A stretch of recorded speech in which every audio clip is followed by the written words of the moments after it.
Hello, dear students. This is another lesson designed for you, the fourth formers, and it will be about urban exodus. First, I'd like to start with a couple of pictures that I'd like you to see and to try to describe these two pictures given adjectives of try to describe the pictures. Okay, here is the first picture. It's clear that it's not the landscape here. On the contrary, it's the city center of a town. This is in fact the city center of London, and on the right of the picture, where you can see the flags here, these are official buildings, undoubtedly. On the left side, we can see private flats, perhaps. We can see shops, stores, and we can also see a lot of vehicles moving around in the streets. And if we want to describe the life in the city, we can say that it is exciting, it is tiring, it is lively, it is also stressful. For some people, life in the city center is exciting. It is also lively. They can find a lot of amenities. They can do so many things. They never feel bored living in the city center. For some others, they can find life in the city tiring and stressful. Sometimes you spend a very long time commuting to and from work. You certainly feel stressed because of because of traveling for a very long time, because of being tired for a whole day. On the other hand, you can see this picture. It's clear that it is a farmhouse. It's in the middle of the countryside. We cannot see any vehicles here or official houses or official flats or buildings. On the contrary, we can see that it is a farmhouse in the countryside. Okay, life in the countryside is safe. It is boring. It is healthy. It is also static. Of course, I'm not presenting you with facts, but this is rather related to your opinions concerning life in the countryside. For some people, life in the countryside is safe. It is also healthy. But for others, life in the countryside is boring. It is static. They certainly feel the routine. Okay? The word routine can be a noun. It can also be an adjective. They suffer from routine tasks, or they suffer the routine. For you now, according to you, if you had to choose between the city center and the countryside, where would you decide to live?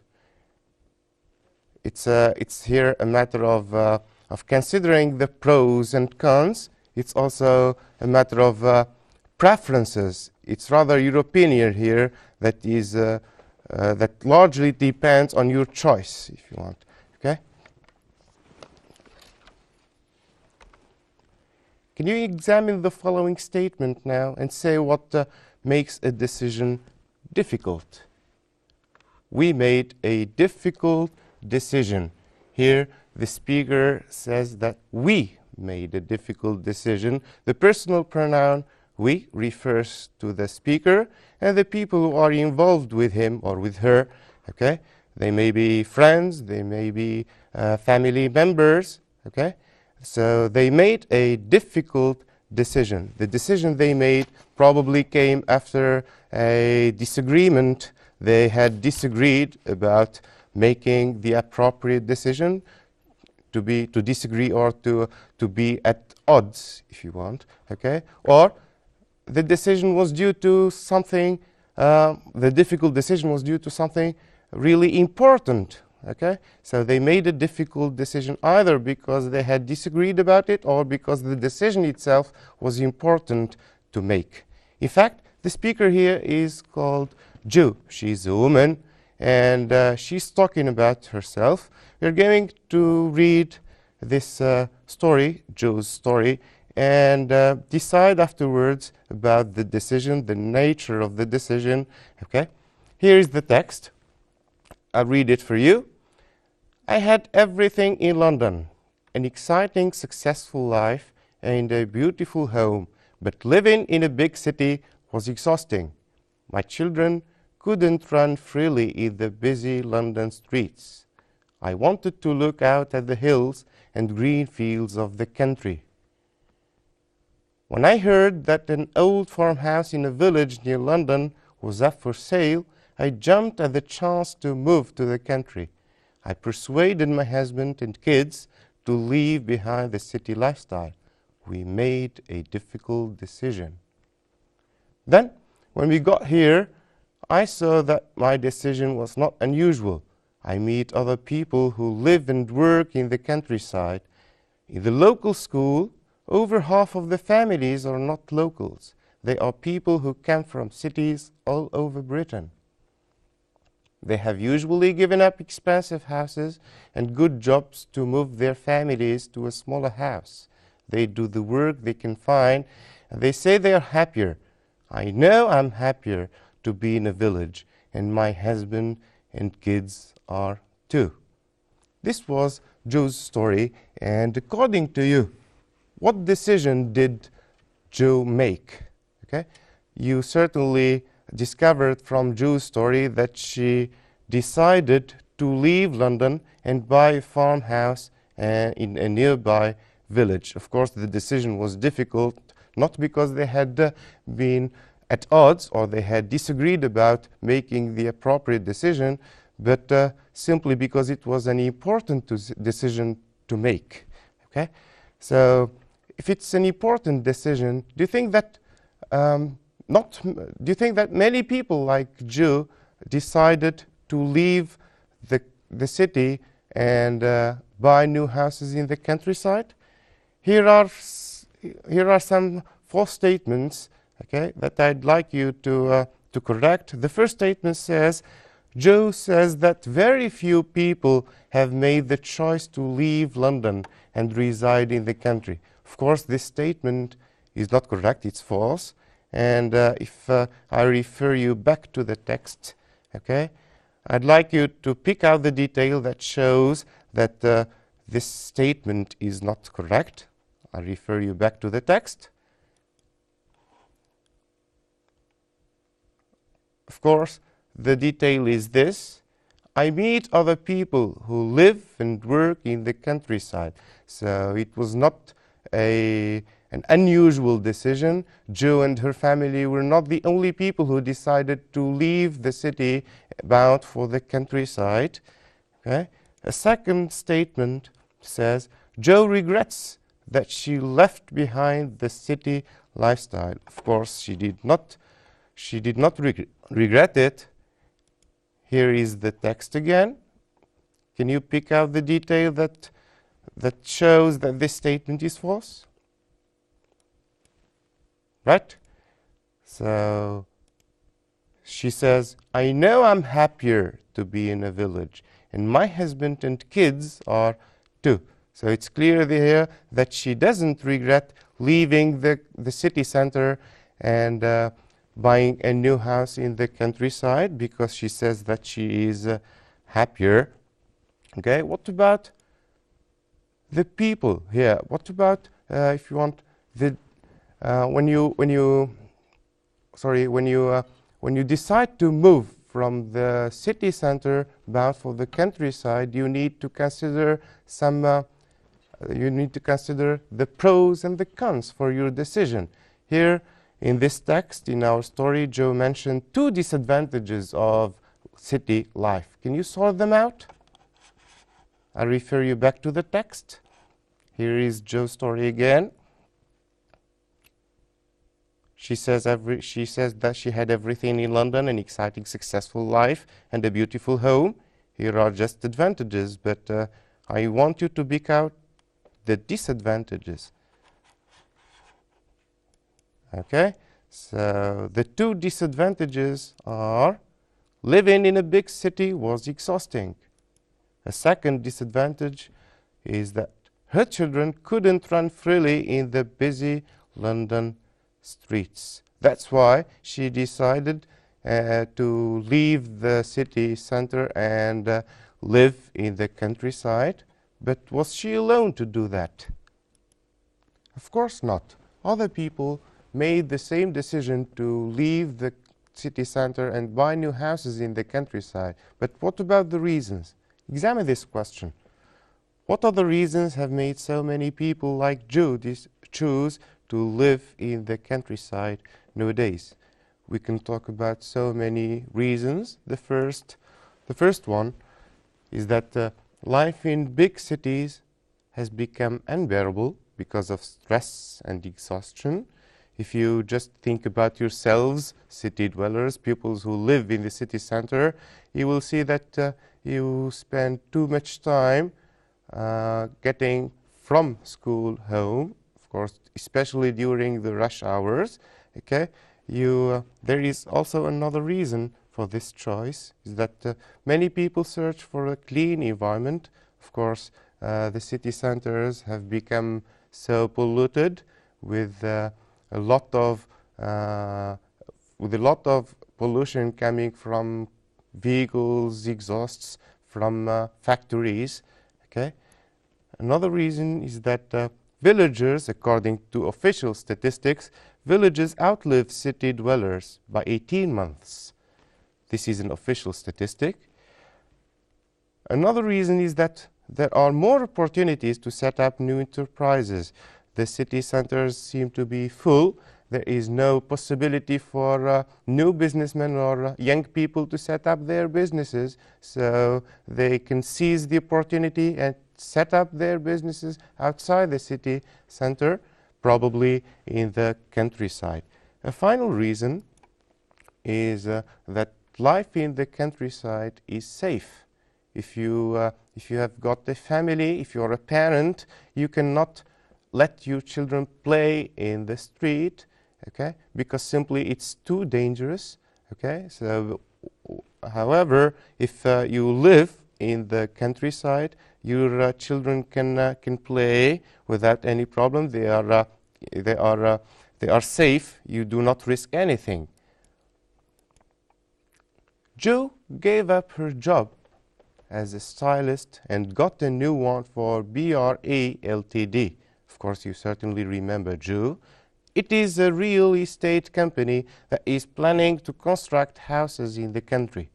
Jo has to persuade city dwellers to buy houses in the country. What arguments is Jo going to give to convince people to experience rural life? Help her write her article. Now, the first thing that you should do in topics, of course, when you come to write an essay, the first thing that you should do is to try to understand what you are going to do. First of all, our job is to write an article now, and the first thing that you should bear in mind is that your task is to persuade people. When you persuade the reader, it means that you're going to give arguments. Okay? The second thing rather that we are going to do is to collect our ideas. What arguments can you include in the article?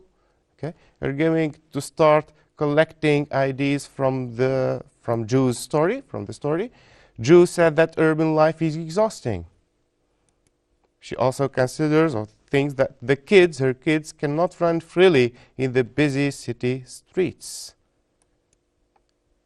A third detail is that she is looking for a beautiful landscape. This is a useful argument that we can use later on in our article. The decision to live in the country is not unusual. Lots of people are opting for it.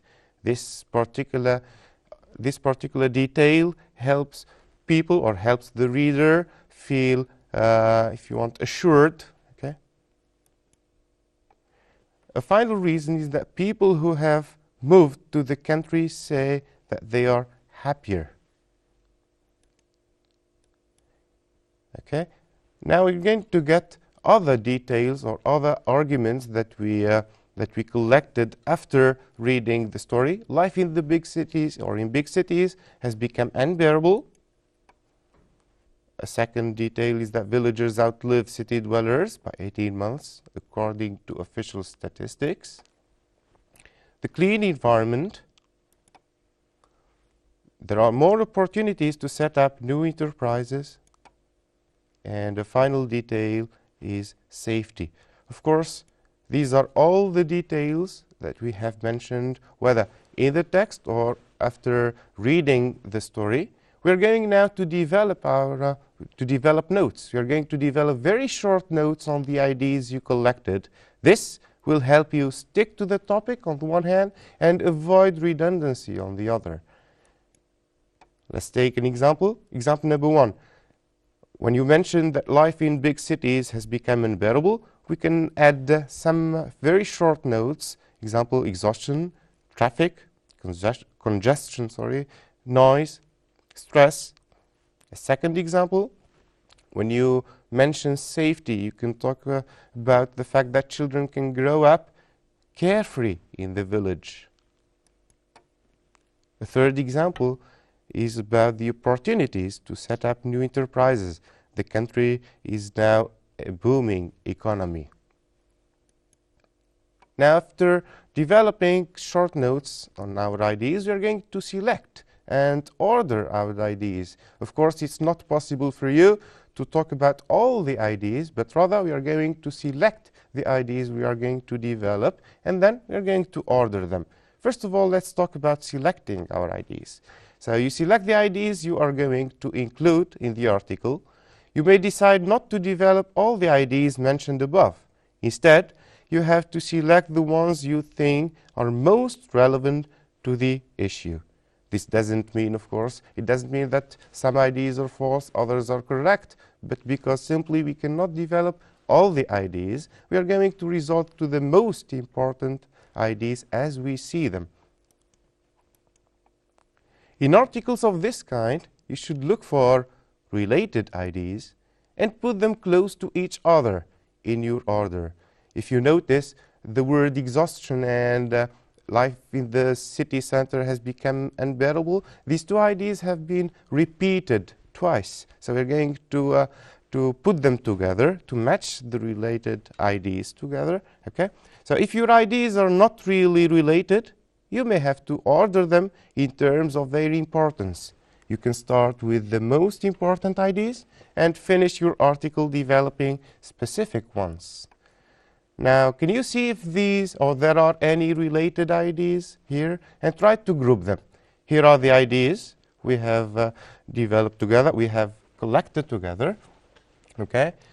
Urban life is exhausting. The kids can't run freely in the busy city streets. Beautiful landscape. The decision to live in the country is not unusual. Lots of people are opting for it. People who have moved to the country say they're happier. Life in big cities has become unbearable. Exhaustion, traffic congestion, noise, stress. Villagers outlive city dwellers by 18 months according to statistics. Clean environment, more opportunities to set up new enterprises. The country, a booming economy. Safety, children grow up carefree in the village. Now we're going to group the ideas, as I said. This is an example of grouping the ideas. You can see that the first set of ideas comprises 3 ideas, 3 details: beautiful landscape, clean environment, and safety.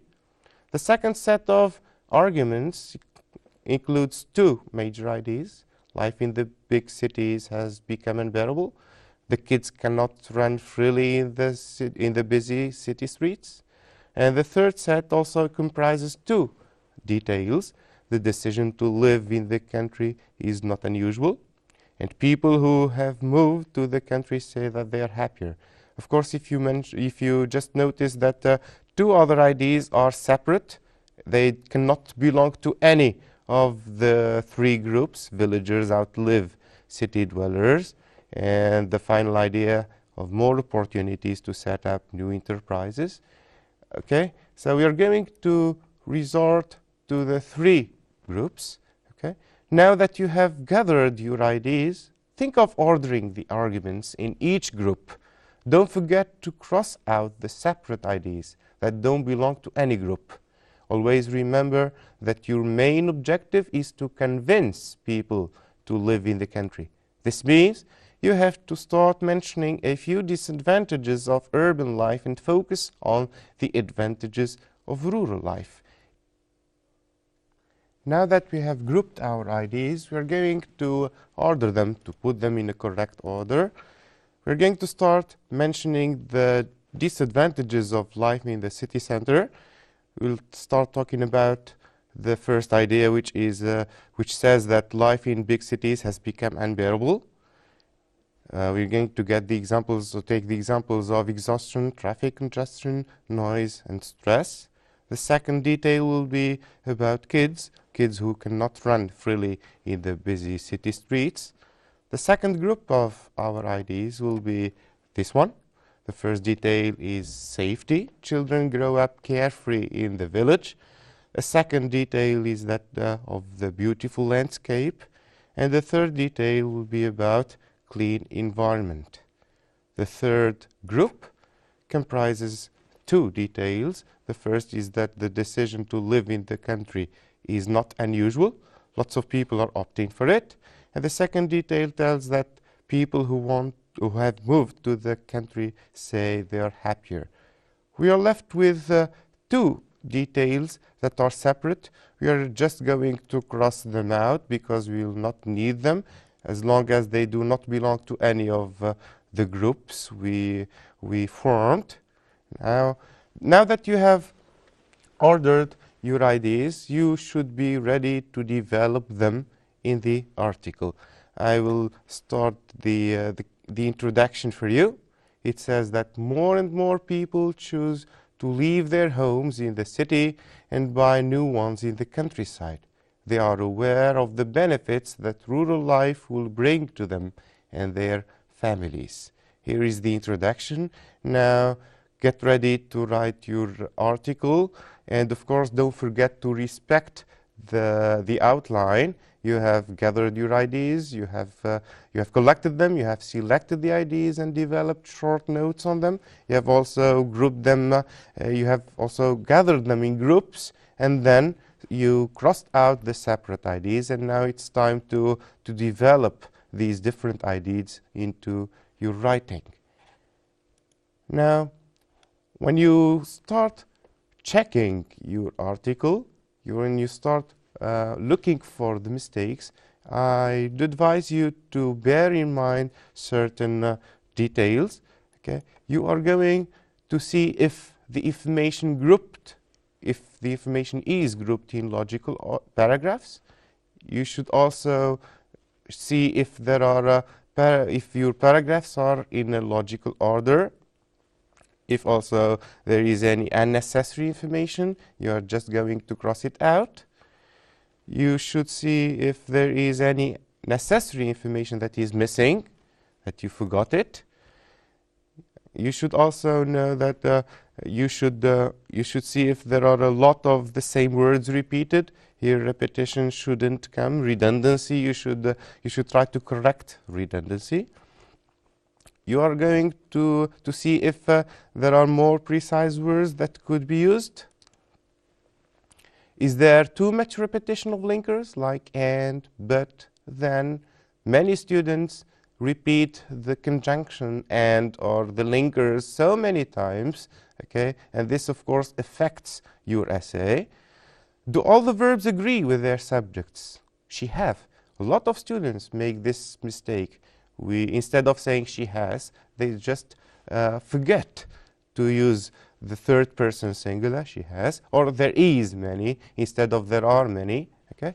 Another type of mistake is that of the articles. You should see if articles have been used correctly. Then you have to see if the correct form have been used. This is just one type of mistake. Grammar or tense is just one type of mistake, but students generally tend to focus on grammar mistakes, on tense mistakes when they want to correct their essays, and they just feel contented when they correct their grammar and tense mistakes and forget that there are different types of mistakes. Okay? And the final thing that you should do is to see if all the words have been spelled correctly. Okay, spelling mistakes should be corrected, of course. Here is an example of an essay. I'd like you to read this essay and try to correct it using your editor's checklist. Okay, this is the introduction. More and more people choose to leave their homes in the city and buy new ones in the countryside. They are aware of the benefits that rural life will bring to them and their families. And here is the first detail. To begin with, most city dwellers find it difficult to provide their kids with a space to play, and the city streets are too dangerous to play in. The kids simply can't run freely. As you notice here, the first detail is written in bold character. Can you guess the mistake? What type of mistake is it? If I refer you back to the editors, to the topic itself, we mentioned that you should, or you have to start mentioning a few disadvantages of urban life and focus. Then afterwards you are going to focus on the advantages of rural life. But what you did first here was not mentioning the disadvantages of urban life. Sorry. So for this reason, we are going to replace this first detail. Okay. So how is the way it should be? We're going to start with mentioning the few disadvantages of living in the city center. To begin with, no one can deny that life in the city is exciting with lots of amenities and fun. However, you feel exhausted commuting to and from work. At the end of a working day, you feel tired and stressed because of the traffic congestion. Besides, most city dwellers find it difficult to provide their kids with a space to play in, and the city streets are too dangerous to play in. The kids simply can't run freely. Okay, if we continue now. However, if you just pluck up your courage and buy a country house, you can be sure that your children will grow up carefree. You won't have to worry about their safety, even at periods of the day when there are too many vehicles in the streets. Can you guess the type of the mistake here in the part of the sentence that is written in bold character? Okay, so if we refer back to the editor's checklist, you will see that this word is could be more, or this if you want, part of the sentence could be replaced with a more precise word.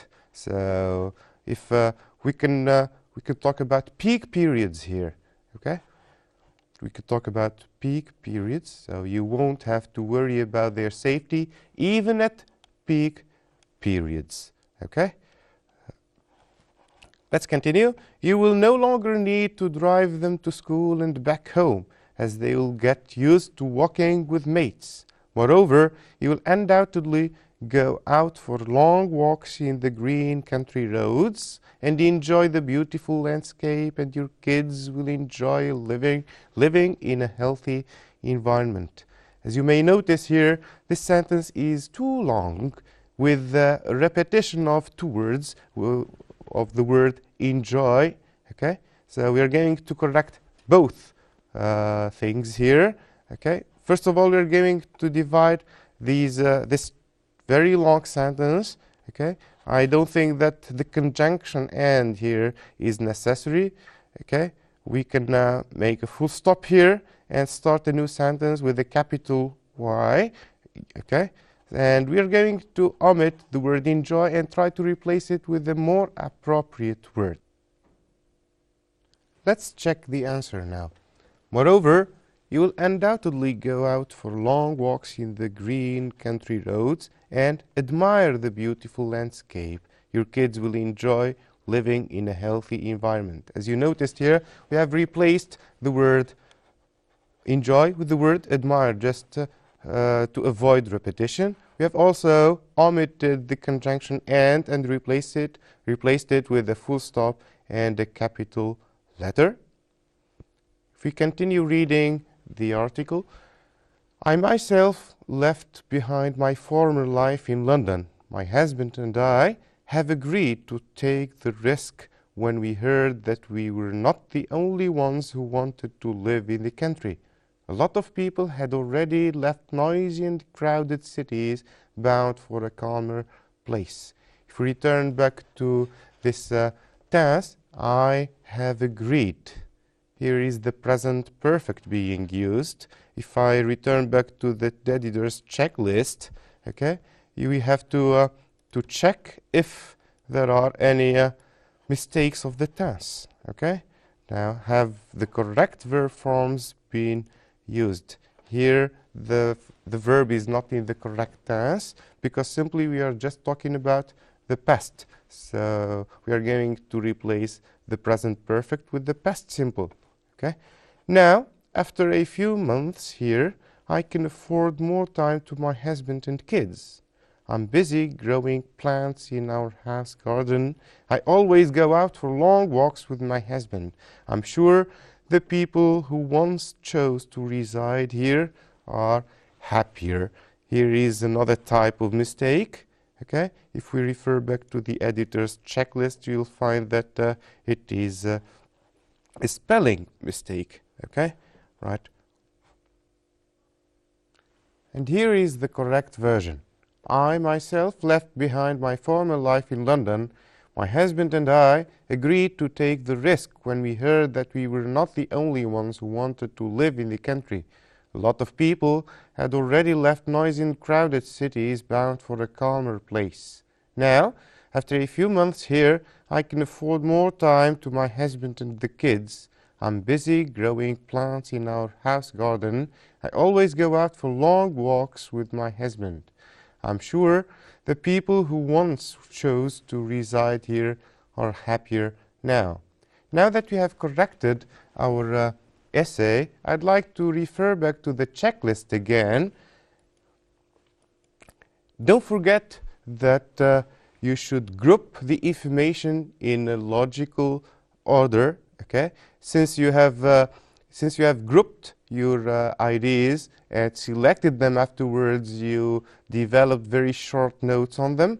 You should know that developing your paragraph depends largely on your logical or on the logical link between the different ideas, and this is just for the sake of coherence. If your paragraph is not coherent, so it is not logical. Within the same paragraph, within the paragraph itself, the ideas should be set in a logical order, and this is done when you read and understand your topic.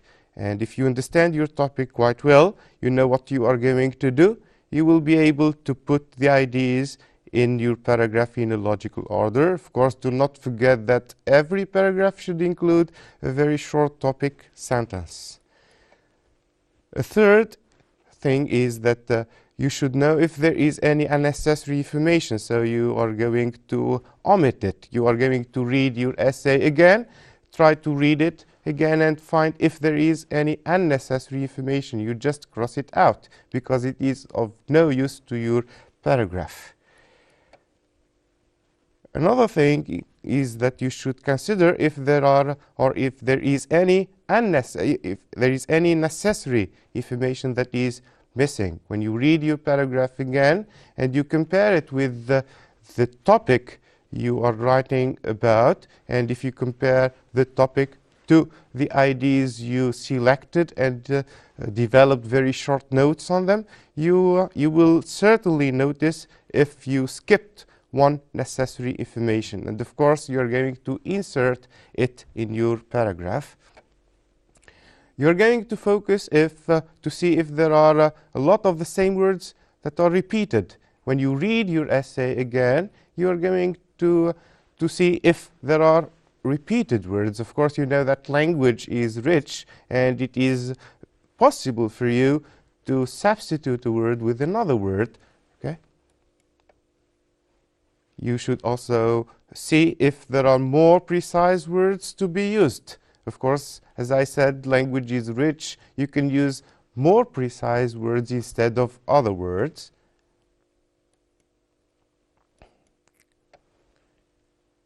Another thing is that you should ask yourself if there is if there is too much repetition of linkers like and, but, and then. Of course, you know that there isn't, to express contrast, there isn't only the conjunction or the linker but. You can use however, you can use nevertheless, yet. There are so many linkers that express contrast or that express conjunction. Do not all the time use and. You can use besides as a linker. You can use moreover.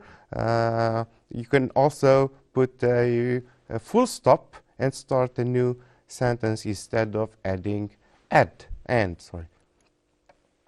Do all the verbs agree with their subjects? And here so many pupils make these types of mistakes. They do not really consider the third person singular when writing their essays. They say, for example, she have instead of she has, or there is instead of there are. Okay, so here the correct use of the verbs and the verb forms is very essential for the appropriateness and correctness of your essay. You should also see if the articles have been used correctly. Okay, some pupils do not use the articles properly. If you want, they use "and" with the plural noun. They add an indefinite article to an abstract word, which is not correct, of course. Have the correct verb forms been used? In our essay, there was only one mistake dealing with tense.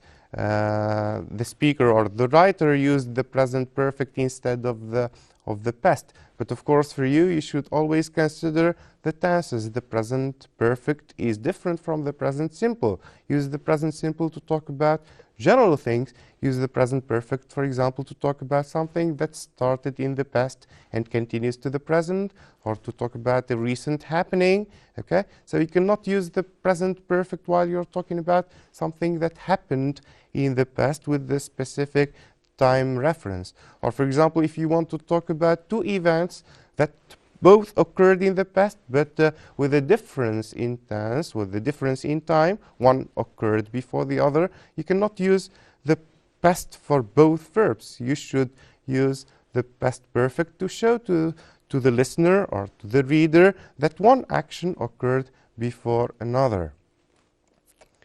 Another important thing that pupils are not really aware about it, many pupils are not really aware about it, is punctuation.